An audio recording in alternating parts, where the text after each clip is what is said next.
2011 has been the driest year in the history of Kenya.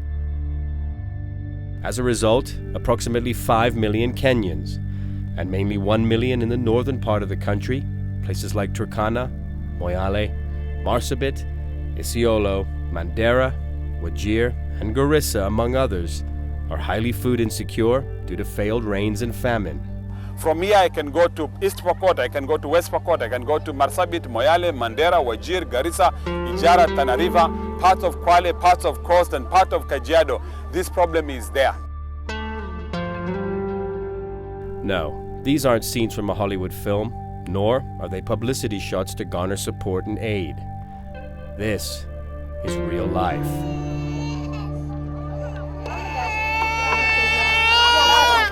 Yet these scenes only tell us a small part of a much bigger story, a story that is known around the world. Kids are so malnourished and that their condition is just unacceptable. As a nation that is almost 50 years of independence, we can't today be proud of ourselves with this current situation. These are the children. We talk about the future. The future is actually disappearing before our eyes in this district if we are not going to stand up. Ironically, most of these cases have received more coverage in the West and right here at home. We have known this drought has been coming, and here we are right in the thick of it now.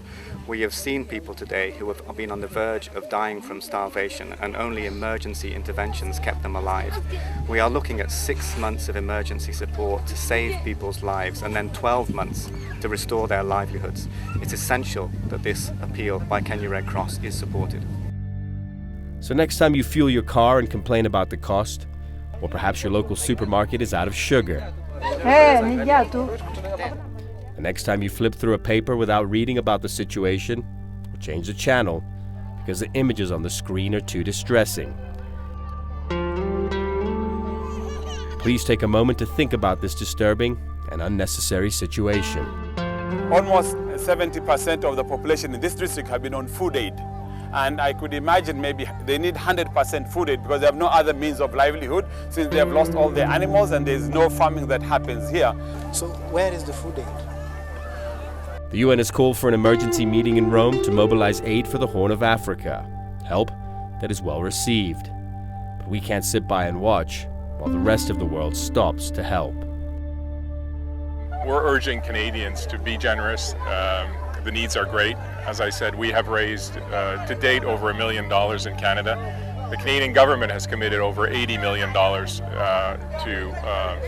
to the affected areas, but I think again we need to draw attention on other areas that are not in the world media or not in the Canadian media, and this is one of them. In a matter of weeks, we can make a difference.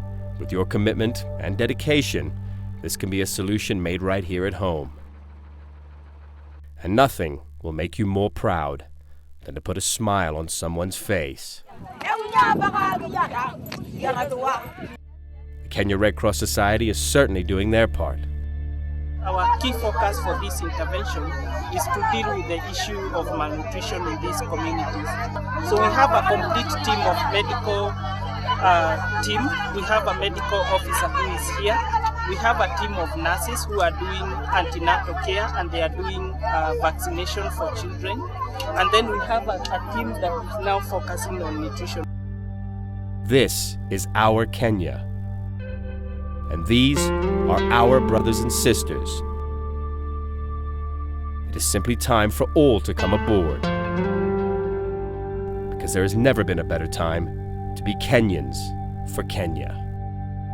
The time has come when we must stand up and be counted, where we can even go and miss 1 or 2 or 3 meals in our homes, in our daily lives, that we can contribute and find resources to address this situation.